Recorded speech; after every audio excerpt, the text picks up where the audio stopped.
إذ قال لأبيه وقومه ما هذه التماثيل التي أنتم لها عاكفون ইব্রাহিম আলাইহিস সালাতু ওয়াসসালাম যখন দেখলেন তার বাপ চাচা কওমের লোকেদের খড়কুটা কাদামাটি দিয়ে মূর্তি বানায়, মূর্তি বানানোর পর মূর্তির সামনে ধর্ণা দিয়ে বসে থাকে, ইবাদত করে, এই মূর্তিগুলোর উপাসনা তারা করে। এটা দেখার পর ইব্রাহিম আলাইহিস সালাম তাদেরকে জিজ্ঞাসা করলেন, মা হাদিহি তামাসিলুল্লাতি আনতুম লাহা আকিফুন, আরে কওমের লোক তোমাদের কি হলো? তোমরা এই যে নিজ হাত দ্বারা খড়কুটা আর কাদামাটি দ্বারা তোমরা মূর্তি বানাইলা, দেবদেবী বানাইলা, এই দেবদেবী মূর্তি বানানোর পর তোমরা তাদের সামনে ধর্ণা দিয়ে বসে থাকো, এই মূর্তিগুলো কি তোমরা কেনই বা তাদের সামনে এমন ইবাদত তোমরা করো? এর জবাব দাও। আল্লাহ রাব্বুল আলামিন বলেন, তারা জবাব দিল ইব্রাহিমের কথায়, ক্বালু ওয়াজাদনা আবাআনা লাহা আবিদিন, ইব্রাহিম আমরা এই খড়কুটা এবং কাদামাটি দিয়ে মূর্তি বানাইলাম, মূর্তি বানানোর পর আমরা এদের সামনে যে ইবাদত বন্দেগী করি, পূজা অর্পণা করি, এটা কেন করি আমরা নিজেরাও জানি না, তাইলে করো কেন? ইব্রাহিম আলাইহিস সালাম যখন বললেন তাইলে করো কেন, তারা বলে ওয়াজাদনা আবাআনা লাহা আবিদিন, আমরা করি এর কারণ একটাই, আমরা দেখছি আমাদের বাপ দাদা এরকম ভাবে খড়কুটা আর কাদামাটি দ্বারা মূর্তি বানাইতো, মূর্তি বানানোর পর তারা এভাবে পূজা করত, তাদের দেখা দেখি আমরাও করি, তবে কেন করি এটা আমরা জানি না। ইব্রাহিম আলাইহিস সালাম এবার বললেন, আল্লাহ বলেন, লাকাদ কুনতুম আনতুম ওয়া আবাউকুম ফি দালালিম মুবিন, আরে বলো মূর্খ, তোমরা আর তোমাদের বাপ দাদা যারা নিজ হাত দ্বারা খড়কুটা দ্বারা তোমরা তোমাদের দেবদেবী উপাস্যদের বানানোর পর এদেরকে তোমরা স্রষ্টা মনে করো, এদেরকে ভগবান আল্লাহ মনে করো, ইবাদত করো, তোমরা তো একেবারে সুস্পষ্ট গোমরাহির মধ্যে আছো। এই খড়কুটা দিয়ে কাদামাটি দিয়ে মূর্তি বানায়া, এই মূর্তি তো প্রভু হইতে পারে না, এই মূর্তি তো আল্লাহ হইতে পারে না, তোমরা এটা কেন করো? তারা এটা চিন্তাও করতে পারে না যে আমাদের উপাস্যদের ব্যাপারে এমন মন্তব্য কেউ করতে পারে, তারা আশ্চর্যান্বিত হয়ে যায়। তারা আশ্চর্য হয়ে ইব্রাহিম আলাইহিস সালামকে প্রশ্ন করে, ক্বালু আজিতানা বিল হাক্কি আম আনতা মিনাল লাইবিন, ইব্রাহিম তুমি এমন প্রশ্ন কেন করো? তুমি কি আমাদের কাছে কোনো সত্য নিয়ে আসছো নাকি, নাকি তুমি আমাদের সাথে একটু ঠাট্টা বিদ্রুপ করো? ইব্রাহিম আলাইহিস সালাম বলে, ভাইজান আমার কওমের লোকেরা আপনাদের সাথে ঠাট্টা বিদ্রুপ করার মতো মন মানসিকতাও আমার নাই, সময়ও আমার নাই। তোমরা বলতেছো এই খড়কুটা দিয়ে বানানো, এই কাদামাটি দিয়ে বানানো মূর্তিগুলো নাকি তোমাদের স্রষ্টা, এরা নাকি তোমাদেরকে জাহান্নাম থেকে বাঁচাবে। তবে আমি ইব্রাহিম বলি এটা কিন্তু তোমাদের স্রষ্টা হতে পারে না। ক্বালা বার রাব্বুকুম রাব্বুস সামাওয়াতি ওয়াল আরদিল্লাযী ফাতারাহুন, তোমাদেরকে আমি একটা কথা বলে দেই, এই যে আসমান তোমরা দেখতে পাও, এই যে জমিন তোমরা দেখতে পাও, আসমান জমিন এবং এই সব কিছু যেই বানাইছেন তিনি হলেন আমার আল্লাহ। ওই আল্লাহ হলেন তোমাদের আসল স্রষ্টা, এই মূর্তিগুলো তোমাদের আসল স্রষ্টা হইতে পারে না। ওয়া আনা আলা যালিকুম মিনাশ শাহিদিন, আর এই আসমান জমিন বানানেওয়ালা আল্লাহ যে তোমাদের স্রষ্টা, এই কথাটা আমি ইব্রাহিম তোমাদেরকে সাক্ষী পর্যন্ত দিয়ে দিলাম। ইব্রাহিম আলাইহিস সালাম এই কথা বলার পর ইব্রাহিম আলাইহিস সালাম মনে মনে বললেন, ওয়াতাল্লাহি লাআকিদান্না আসনামাকুম বা'দা আন তুওয়াল্লু মুদবিরিন। ইব্রাহিম আলাইহিস সালাম মনে মনে বলে, তোমাদেরকে এত বোঝানোর পরেও তোমরা এই দেবদেবীকে ছাড়তেছো না, তোমরা এই খড়কুটা এবং কাদামাটি দিয়ে বানানো মূর্তিগুলোকে স্রষ্টা মানা বাদ দিচ্ছ না। যাও যাও, তোমরা এখান থেকে সরে যাও। তোমরা সরে গেলে ইব্রাহিম মনে মনে বলে, তোমরা এখান থেকে যাওয়ার পর আমি তোমাদের এই মূর্তিগুলোর ব্যাপারে একটা না একটা সিদ্ধান্ত আমাকে নেওয়াই লাগবে। তোমাদেরকে এত বুঝাইলাম, যে এটা দেবদেবী, এই দেবদেবী আল্লাহ হইতে পারে না, স্রষ্টা হইতে পারে না। আসমান জমিন যিনি বানিয়েছেন তিনি হলেন তোমাদের স্রষ্টা, এটা তোমরা বিশ্বাস করতেছো না, বরং এই খড়কুটা এবং কাদামাটি দিয়ে বানানো মূর্তিগুলোকে তোমরা দেবদেবীদেরকে তোমরা আল্লাহ মনে করতেছো। এত বোঝানোর পরেও তোমরা যেহেতু বোঝো না, তাহলে আমাকে তোমাদেরকে শিক্ষা দেওয়ার জন্য আমার কোনো না কোনো একটা সিদ্ধান্ত নেওয়া লাগবে, তো তোমরা যাও। মনে মনে ইব্রাহিম বলে। যখন সবাই চলে গেছে, চলে যাওয়ার পরে ইব্রাহিম আলাইহিস সালামকে অনেক দিন পরে তাদের ধর্মীয় একটা উৎসব মেলার আয়োজন করেছে। মেলার আয়োজন করে ইব্রাহিম আলাইহিস সালামের কাছে আসে, বলে ইব্রাহিম চলো আমাদের একটা ধর্মীয় উৎসব মেলা, এই মেলায় আমরা সবাই যাব, মহল্লার সবাই যাবে, এই শহরের বাহিরে এই মেলার আয়োজনটা করা হয়েছে, তুমিও চলো আমাদের সাথে। ইব্রাহিম আলাইহিস সালাম বলেন না, আমি যেতে পারবো না। কেন তুমি যেতে পারবে না? ইব্রাহিম বলেন ইন্নী সাকিম, আমি যেতে পারবো না কারণ আমি অসুস্থ। এখানে একটা প্রশ্ন হয়, ইব্রাহিম আলাইহিস সালাম কি আসলেই অসুস্থ ছিলেন নাকি তিনি মিথ্যা কথা বললেন? প্রথম কথা হলো তিনি একজন নবী, নবী হয়ে মিথ্যা কথা বলতে পারে না। নবী হয়ে মিথ্যা কথা বলতে পারে এমন বিশ্বাসী আমাদের নাই। নবী তিনি মিথ্যা কথা বলেন নাই, তাইলে কি তিনি অসুস্থ ছিলেন? যারা আরবি ভাষা বুঝেন তারা বুঝবেন, আরবি ভাষায় অসুস্থতাকে বোঝানোর জন্য দুইটা শব্দ ব্যবহার করা হয়। একটা হলো মারিজ শব্দ ব্যবহার করা হয়, যেটার অর্থ হলো শারীরিক অসুস্থতা। শারীরিক অসুস্থতাকে বোঝানোর জন্য মারিজুন শব্দ ব্যবহার করা হয়। আর একটা শব্দ ব্যবহার করা হয়, সেটা হলো সাকিম। এই সাকিম শব্দটা শারীরিক অসুস্থতাও বোঝায়, মানসিক অসুস্থতাও বোঝায়। ইব্রাহিম আলাইহিস সালাম কিন্তু ইন্নী মারিজ বলেন নাই, বরং তিনি বলেছেন ইন্নী সাকিম, আমি অসুস্থ।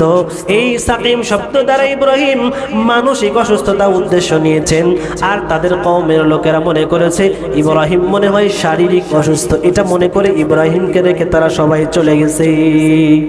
কেন? আরো একটা কথা হলো, ইব্রাহিম মানসিক অসুস্থ কিভাবে হলো? ইব্রাহিম আলাইহিস সালাম ছিলেন একজন নবী, একজন নবীর সামনে হাজারো উম্মত শিরকে কর্মকাণ্ড করে আল্লাহকে বাদ দিয়া অন্য কারো কদমে সেজদা দিবে, এটা দেখে সাধারণ মানুষ সহ্য করতে পারলেও একজন নবী হয়ে তো সহ্য করে সুস্থ থাকতে পারে না। এই উম্মতের দুর্দশা দেখে ইব্রাহিম আলাইহিস সালাম বড় অসুস্থ হয়ে গেছেন, মানসিক অসুস্থ। সবাই যখন চলে গেছে, চলে যাওয়ার পর ইব্রাহিম আলাইহিস সালাম, আল্লাহ তাআলা বলেন ইব্রাহিম আলাইহিস সালাম হাতে একটা কোরআন নিয়েছে। কোরআন নিয়ে আস্তে ধীরে ইব্রাহিম মন্দিরের দিকে যায়। মন্দিরে যাওয়ার পরে আল্লাহ তাআলা বলেন ফাজআলাহুম জুজাজান ইল্লা কাবীরান লাহুম লাআল্লাহুম ইলাইহি ইয়ারজিউন। ইব্রাহিম আলাইহিস সালাম কোরআনটা হাতে নিয়ে মন্দিরে যাওয়ার পর মন্দিরে গিয়ে এই কোরআন দিয়ে একটা করে সব মূর্তিগুলো বারে ভাঙলেন। ভাঙার পর তবে সব মূর্তিগুলো ইব্রাহিম ভাঙে নাই, ইল্লা কাবীরান লাহুম, সবচাইতে বড় মূর্তি যে, এই সবচাইতে বড় মূর্তিটারে বাদ দিয়া রাখছে, এটারে আর ভাঙে না, এটারে আস্ত রাখছে। কোন বর্ণনা আসছে ইব্রাহিম ওই বড় মূর্তিটার গলায় বিশাল ওই যে কোরালটা তার হাতে ছিল, যেটা দিয়ে সব মূর্তি ভাঙছে, ওই মূর্তিগুলো ভাঙা কোরালটা বড় মূর্তির গলার মধ্যে ঝুলাইয়া দিয়েছে। কেন এমনটা করলো? আল্লাহ রাব্বুল আলামিন বলেন লাআল্লাহুম ইলাইহি ইয়ারজিউন। সবাই যখন মেলা থেকে বাড়ি আসবে, বাড়ি আসার পর যখন দেখবে আমাদের দেবদেবী, আমাদের খোদা আর খোদা নাই, সব একেবারে ধুলোয় দূষিত হয়ে গেছে, এটা দেখার পর কারো তো একজনের কাছে নালিশ করা লাগবে। কার কাছে নালিশ করবে? কে ভাঙলো এটা কার কাছে জিজ্ঞাসা করবে? ইব্রাহিম মূলত তারা এই বড় মূর্তিটা রাখছে এই কারণে যে তারা যেন এসে বড় মূর্তির কাছে বিচার দিতে পারে, ছোট মূর্তিগুলোরে ভাঙছে কে, তা তুমি তাড়াতাড়ি বলো। ইব্রাহিম আলাইহিস সালাম এই ঘটনা, এই কাণ্ডটা কেন ঘটাইলেন? ইব্রাহিম আলাইহিস সালামের মূলত এটাই উদ্দেশ্য ছিল, মূর্তি ভাঙা উদ্দেশ্য ছিল না, বরং তাদের চোখে আঙুল দিয়ে দেখায় দেওয়া উদ্দেশ্য ছিল যেই খোদা, যেই ভগবান নিজেরাই নিজেদেরকে বাঁচাইতে পারে না, তারা আবার তোমাদেরকে বাঁচাবে কেমনে, এটা বোঝানোর জন্যই ইব্রাহিম আলাইহিস সালাম এই কর্মকাণ্ডটা করলেন। আল্লাহ তাআলা বলেন সবাই যখন মেলা থেকে বাড়ি আসছে, বাড়ি আসার পরে মন্দিরে যায়, মন্দিরে যাওয়ার পরে দেখে একটা খোদাও তো আর আস্ত নাই, সব খোদা একেবারে মাটির সাথে সিজদায় পড়ে গেছে। সবাই আশ্চর্যান্বিত হয়ে যায়, কে করলো এমন কাজ? তারা বলে অলু মান ফাআলা হাযা বিআলিহাতিনা। হায় হায়, আমাদের এই খোদাদের ভগবানদের সাথে উপাস্যদের সাথে কে করলো এমন আচরণ? সবাই বলা বলি করতে লাগলো। ক্বালু সামি'না ফাতান ইয়াযকুরুহুম ইউকালু লাহু ইব্রাহিম। ইব্রাহিম নামে একটা যুবক আছে, যেই যুবকটা আমাদের এই উপাস্যদের ব্যাপারে, এই মূর্তিগুলোর ব্যাপারে বিভিন্ন সময়ে বিভিন্ন সমালোচনা করে। আমাদের মনে হয় ওই ইব্রাহিম করতে পারে এমন কাজ। তারা বলে ক্বালু ফাতু বিহি আলা আ'য়ুনিন নাস লাআল্লাহুম ইয়াশহাদুন। যাও যাও, ওই ইব্রাহিম রে ধরে নিয়ে আসো। ইব্রাহিম রে ধরে আনার পর ইব্রাহিম রে জিজ্ঞাসা করব, জিজ্ঞাসা করে যদি ছে ভেঙে থাকে সব মানুষের সামনে ইব্রাহিমকে শাস্তি দেওয়া হবে, কেনই আমাদের ভগবানদের সাথে এমন আচরণটা ইব্রাহিম করলো। আল্লাহ রাব্বুল আলামিন বলেন, ইব্রাহিমকে ধরে আনা হলো। ধরে আনার পর তারা বলে আনতা ফাআলতা বিআলিহাতিনা ইয়া ইব্রাহিম। হে ইব্রাহিম, তুমি একটু বলো, সত্য কথা বলো, আমাদের এই খোদাদের সাথে এমন কাজটাকে তুমি করেছো নাকি? আমাদের এই খোদাদেরকে তুমি ভাঙছো নাকি? ইব্রাহিম আলাইহিস সালাম বলেন, ক্বালা বাল ফাআলাহু কাবীরুহুম হাযা। না না, আমি ভাঙি নাই, বরং এই যে তাকায় দেখো, এই বড় মূর্তিটার মাঝখানে, এই ছোট মূর্তিগুলোর মাঝখানে বড় মূর্তিটা দাঁড়ায় আছে, আবার তার গলায় একটা কুড়ালও ঝোলানো। এটা দেখে কি তোমরা বোঝো না যে এই কুড়াল যার হাতে ভাঙছে সে? আমি ভাঙি নাই, বরং এই বড় মূর্তিটা ভাঙছে সব ছোট মূর্তিগুলারে। তোমরা যদি আমার কথা বিশ্বাস নাই করো, ফাসআলুহুম ইন কানু ইয়ানতিকুন। যাও যাও, এই বড় মূর্তি সহ সব ছোট মূর্তিদের জিজ্ঞাসা করো আমি ভাঙছি কি, কে ভাঙছে? তোমরা এই ছোট মূর্তিগুলো যারা ভেঙে পড়ে আছে তাদেরকে জিজ্ঞাসা করো, তোমাদের ভাঙলো কে? তারা যদি কথাই বলতে পারে তাদেরকে জিজ্ঞাসা করো না। ইব্রাহিম আলাইহিস সালামের এমন কথায় তাদের বিবেকটাকে একটু হলেও নাড়া দিল। আল্লাহ তাআলা বলেন, ফারাজাউ ইলা আনফুসিহিম। তারা মনে মনে চিন্তা করতে লাগলো, নিজের কাছে আত্মসমর্পণ করলো। তারা বলা বলি করতে লাগলো, ফাকালু ইন্নাকুম আনতুমুজ জালিমুন। আরে ইব্রাহিম তো মিথ্যা কথা বলে না, আমরাও তো জানি এই মূর্তিগুলো খোদা হইতে পারে না। যারা নিজেরা নিজেদেরকে বাঁচাইতে পারে না তারা তো আমাদেরকে নরক থেকে বাঁচাইতে পারবে না। ইব্রাহিম তো সত্য কথাই বলে, ইব্রাহিম তো জালেম হইতে পারে না।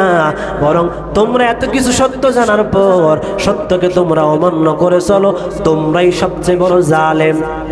আল্লাহ রাব্বুল আলামিন বলেন, সুম্মা নুকিসু আলা রুউসিহিম। ইব্রাহিমের এই কথায় তারা সব মাথাটাকে নত করে দিয়েছে। কোনো জবাব দেওয়ার মতো ভাষা তাদের নাই। কি জবাব দিবে? জবাব দেওয়ার মতো কিছু নাই, কারণ তাদের বিবেকের কাছে তারা ধরা যে এই মূর্তি যারা নিজেরা নিজেদেরকে বাঁচাইতে পারে না, একটা মশা মাছি নিজের নাকে পড়লে পরে নাকের থেকে মশা মাছি ছোটাইতে পারে না, কুকুর এসে প্রস্রাব করলে প্রস্রাব ঠেকাইতে পারে না, এই ভগবান, এই মূর্তিগুলো আমাদের ভগবান হইতে পারে না, স্রষ্টা হইতে পারে না। এটা তো আমরাও বুঝি। এইটা বোঝার পরে ইব্রাহিমকে জবাব দিবে কি? এই জবাব দেওয়ার মতো ভাষা তাদের নাই। মাথাটাকে আস্তে করে নত করে দিয়েছে। কিন্তু ইব্রাহিমের কথায় যে ঈমান আনবে, বাপ দাদার ধর্ম ছাড়ি কেমনে, এই চিন্তায় বাপ দাদার ধর্ম ছাড়তেও পারতেছে না। অনেকক্ষণ পর মাথাটা উঠায় এমন ভাব দেখাইলো কোনো ভুলই আমাদের হয় না। এতক্ষণ নিজের মনকে বোঝাইছে ভুল হয়েছে, কিন্তু ইব্রাহিমের সামনে এটা প্রকাশ করবে না। এমন ভাব দেখায়, মাথাটা উঠায় যেন কোনো ভুলই হয় না। ইব্রাহিমকে বলে, লাকাদ আলিমতা মা হাউলাই ইয়ানতিকুন। আরে ইব্রাহিম, তুমি তো জানোই যে এই মূর্তিগুলা কথা বলতে পারে না, এদের জিজ্ঞাসা করলো কেমন? জিজ্ঞাসা করবো যে এরা তো কথা বলতে পারে না, কথা বলতে পারলে না তাদেরকে জিজ্ঞাসা করতাম। ইব্রাহিম আলাইহিস সালাম আরো একটা সুযোগ পাইলেন তাদেরকে বোঝানোর জন্য। ইব্রাহিম আলাইহিস সালাম এবার পাল্টা প্রশ্ন করলেন। তিনি বললেন, ক্বালা আফাতা'বুদুনা মিন দুনিল্লাহি মা লা ইয়ানফাউকুম শাইআ ওয়া লা ইয়াদুররুকুম। ইব্রাহিম আলাইহিস সালাম বলে, ভাই আমার কওমের লোকেরা, তাইলে কি তোমরা আল্লাহকে বাদ দিয়া এমন মূর্তির পূজা করবা, এমন উপাস্যদের পূজা করবা যারা তোমাদের কোনো কিঞ্চিত পরিমাণ উপকারও করতে পারে না এবং কিঞ্চিত পরিমাণ ক্ষতিও তোমাদের করতে পারে না। উফফিল লাকুম ওয়া লিমা তা'বুদুনা মিন দুনিল্লাহ। তোমাদের প্রতি আমার করুণা হয়, আফসোস হয়। এবং আল্লাহকে বাদ দিয়া যেই দেবদেবীদের পূজা তোমরা করো তাদের প্রতি আমার বড় আফসোস হয়, বড় করুণা হয়। কারণ তোমরাও জানো এরা তোমাদের ভগবান না, তোমাদের স্রষ্টা না, এরপরেও তোমরা মানতেছো। আফালা তাকিলুন, তোমরা কি একটু বোঝো না? বোঝার চেষ্টাও করো না যে এই দেব দেবী নামে তোমাদের মূর্তিগুলো তোমাদের ভগবান স্রষ্টা হইতে পারে না। সবাই চিৎকার করে করে বলে ক্বালু হাররিকুহু ওয়ানসুরু আলিহাতাকুম ইন কুনতুম ফাইলিন। সবাই বলে হায় হায়, ইব্রাহিম দেখে এখন কোন কথা বলে। আমরা এই বাপদাদার ধর্ম মেনে এই মূর্তিগুলোর পূজা করি, ইব্রাহিম দেখে এখন আমাদেরকে অন্যদিকে নিতে চায়। ধর ইব্রাহিম রে ধর, হাররিকু, ইব্রাহিম রে আগুনে জ্বালায়া পোড়ায়া দাও। ওয়ানসুরু আলিহাতাকুম, ইব্রাহিম রে আগুনে পোড়ায়া তোমাদের ভগবানদেরকে একটু সাহায্য করো। এখানে একটু চিন্তা করেন, তারা বললোটা কি? যে তোমরা ইব্রাহিম রে আগুনে জ্বালায়া তোমাদের ভগবানকে একটু সাহায্য করো। একটু প্রশ্নের জবাব দেন, আমরা যে আল্লাহর ইবাদত করি ওই আল্লাহকে কি সাহায্য করা যায়? আল্লাহকে তো সাহায্য করা যায় না, বরং আমরা সব সময় প্রত্যেকটা নামাজে ওই আল্লাহর কাছেই সাহায্য চেয়ে বলি ইয়্যাকা না'বুদু ওয়া ইয়্যাকা নাস্তাঈন।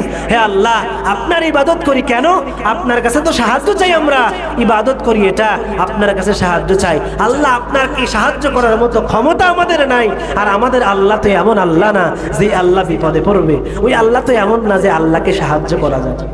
তারা বলতেছে কেমনে যে ইব্রাহিম আমাদের ভগবানদের সাথে আমাদের খোদাদের সাথে উল্টাপাল্টা আচরণ করেছে, বেয়াদবি করেছে, সুতরাং ইব্রাহিমরে তো আমাদের ভগবান শাস্তি দিতে পারবে না, সুতরাং আমরাই এই ইব্রাহিমরে আগুনে জ্বালাই আমাদের ভগবানের একটু উপকার করি। নাউজুবিল্লাহ, ভগবানরে উপকার করায়। ইব্রাহিম আলাইহিস সালামকে যখন এই কথা বলে আগুনে ফেলাবে, যেমন কথা তেমন কাজ, ইব্রাহিমরে আগুনে ফেলানোর জন্য সব প্রস্তুতি নেওয়া হয়। আমার যে আলোচনার মূল উদ্দেশ্যটা যে ইব্রাহিম আলাইহিস সালাম ছিলেন আল্লাহর ফয়সালায় সন্তুষ্ট। দেখেন আগুনে যাওয়ার পরে ইব্রাহিম আলাইহিস সালাম কেমন ভাবে আল্লাহর সন্তুষ্টি প্রকাশ করেছেন।